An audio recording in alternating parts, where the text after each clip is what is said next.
सभी छात्रों का स्वागत है। तो छात्रों, आज की इस वीडियो में हम आपको कक्षा 7वीं जो आपका विषय सामाजिक विज्ञान है उसके वार्षिक मूल्यांकन वर्कशीट 2022-23 सेट ए का complete real question paper with solution बताने वाले हैं। तो छात्रों, करते हैं वीडियो को स्टार्ट। यहाँ पर आप देख सकते हो कक्षा है 7वीं विषय सामाजिक विज्ञान। सबसे पहले आपको छात्रों अपने पेपर में अंकों में रोल नंबर डाल लेना है। इसके बाद शब्दों में रोल नंबर डालना है, शाला का नाम, डाइस कोड, परीक्षा केंद्र का नाम है यहाँ, और उसके बाद छात्रों परीक्षा की दिनांक डाल लेनी है। ठीक है। इसके बाद छात्रों आपका जो नीचे का पोर्शन है ये आपके टीचर द्वारा भरा जाएगा। यहाँ पर आपको कुछ भी नहीं करना है। अभी हम प्रश्नोत्तर देख लेते हैं छात्रों। तो यहाँ से कार्य प्रारंभ करें। बहुविकल्पी प्रश्न 1 से लेकर 10 तक। निर्देश है प्रश्न को पढ़कर नीचे दिए गए विकल्पों के सही विकल्प चुनकर लिखिए। तो छात्रों, यहाँ पर आपका पहला प्रश्न है, पृथ्वी सूर्य की परिक्रमा की एक परिक्रमा लगभग कितने दिनों में पूर्ण करती है? 4 ऑप्शन है, 288 दिन में, 30 दिन में, 365 दिन में, 27 दिन में, है ना। तो आप सबको पता ही होगा पृथ्वी अपनी परिक्रमा कितने दिनों में पूर्ण करती है?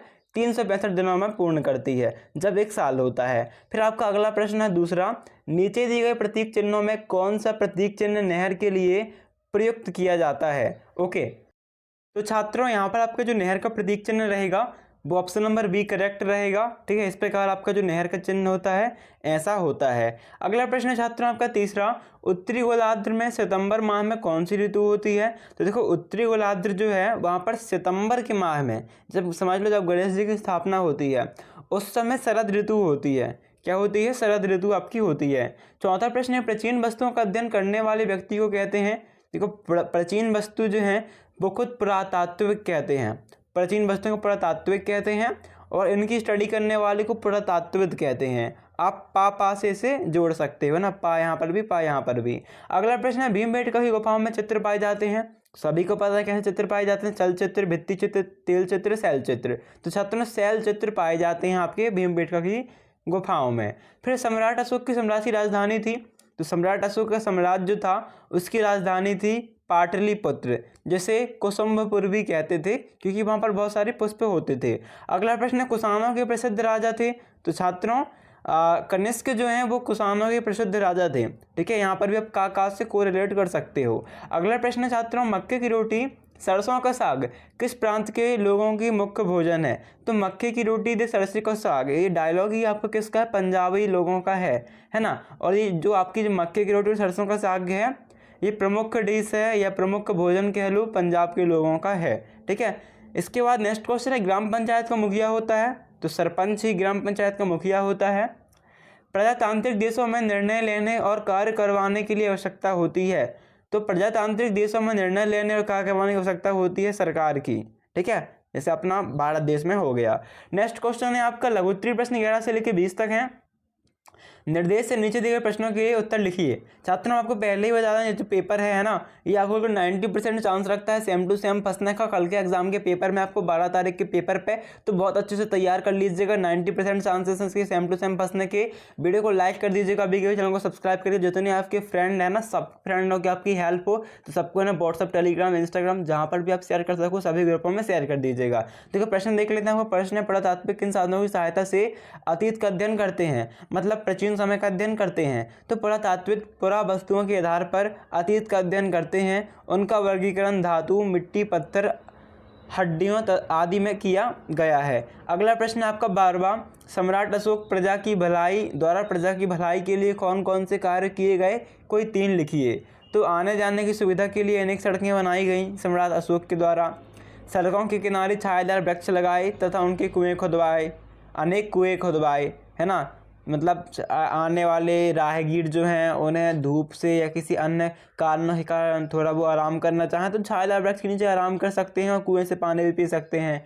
फिर यात्रियों की सुविधा के लिए उन्होंने अनेक धर्मशाला भी बनाई जहाँ पर वो रुक सकते थे, है ना। इसके बाद छात्रों का 13वां प्रश्न है, पृथ्वी पर ही जीवन क्यों पाया जाता है ना। आपने देखो, मंगल हो, चांद हो, बुध हो, सभी ग्रह हैं हमारे सौर मंडल पर, फिर इनमें जीवन नहीं पाया जाता, पृथ्वी में पाया जाता है।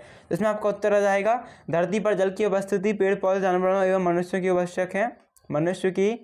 आवश्यक है। सेकेंड है, पृथ्वी का तापमान संतुलित है। और तीसरा कारण है, पृथ्वी पर ऑक्सीजन की उपस्थिति है। इसके बाद 14वां प्रश्न है आपका, ग्लोब के चित्र बनाकर उसमें कर्क रेखा, मकर रेखा तथा विषुवत वृत्त को दर्शाइए।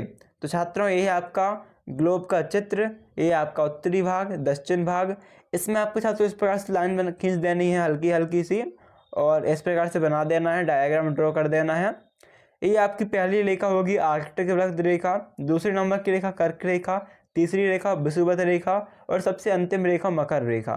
ठीक है, नेक्स्ट क्वेश्चन है पृथ्वी की गतियाँ कितने प्रकार की होती हैं, उनके नाम लिखिए। तो 2 प्रकार की होती हैं, पहली छात्रों होती है घूर्णन गति, दूसरी होती है परिक्रमण गति। अगला प्रश्न है आपका, रेशमी वस्त्र बहुमूल्य क्यों माने जाते हैं, लिखिए। तो कीमती चमकीले रंग और चिकनी मुलायम बनावट की वजह से रेशमी वस्त्र जो हैं वो बहुमूल्य माने जाते हैं। अगला प्रश्न है आपको, दैनिक जीवन में विविधता कहाँ कहाँ दिखाई देती है, कोई 2 उदाहरण लिखिए। तो दैनिक जीवन में विविधता चारों ओर दिखाई देती है, जैसे एक ही देश के लोगों के बीच उनके धर्म, रहन सहन, खान पान, भाषा, त्यौहार आदि में विभिन्नताएँ होती हैं। ठीक है, इसके बाद सरकार के विभिन्न स्तर कौन कौन से, उनके नाम लिखिए। तो केंद्रीय स्तर, केंद्र सरकार, राज्य स्तर है, यहाँ पर राज्य सरकार होती है, जिला स्तर जिसका नाम जिलाधिकारी है, और गांव स्तर में आपका प्रमुख होता है सरपंच। इसके बाद आपका, आपके क्षेत्र में स्वास्थ्य की देखभाल के लिए क्या क्या सुविधाएं हैं, लिखिए। तो हमारे क्षेत्र में स्वास्थ्य की देखभाल के लिए अस्पताल हैं, और आपके यहाँ जो भी सुविधाएँ हों वो आप लिख सकते हो, है ना। इसके बाद नेक्स्ट है, हम सरकार में किस प्रकार भागीदारी कर सकते हैं। तो हम चुनाव में वोट देकर अपना प्रतिनिधि चुनते हैं। दूसरा, लोग सरकार के कार्यों में रुचि लेकर और आलोचना करके भी अपनी भागीदारी निभाते हैं। लोग आंदोलन करके सरकार और उसके काम करने के तौर तरीकों को चुनौती देकर भी अपनी भागीदारी निभाते हैं। अगला प्रश्न छात्रों, आपको 21वां शिलालेख एवं अभिलेख में मध्य कोई 3 अंतर लिखने हैं, से क्या अभिप्राय है, कोई 3 अंतर लिखो। तो शिलालेख देखो, इसकी परिभाषा क्या जाएगी, किसी पत्थर पर चट्टान पर लिखा रचना को शिलालेख कहते हैं, और अभिलेख क्या है, कागज पर लिखी रचना है। शिलालेख में आपका पहला पॉइंट आएगा, ये पत्थर पर लिखे जाते हैं, अभिलेख कागज पर लिखे जाते हैं। शिलालेख है समतल शिला में लिखा जाता है, अभिलेख है समतल लिखित शिला पर नहीं लिखा जाए, यह जरूरी नहीं है। फिर 22वां प्रश्न है, ग्रामीण लोग रोजगार के लिए शहर के व्यापारी ग्रामीणों पर किस प्रकार निर्भर होते हैं। तो ग्रामीण लोग रोजगार के लिए शहरों में जाते हैं, लेकिन शहर के व्यापारी ग्रामीणों द्वारा उत्पन्न अनाज सब्जियां आदि पर निर्भर करते हैं। ज़्यादातर अनाज सब्जियां ग्रामीण क्षेत्रों में ही उत्पन्न होती हैं, इस प्रकार यह निर्भर होते हैं।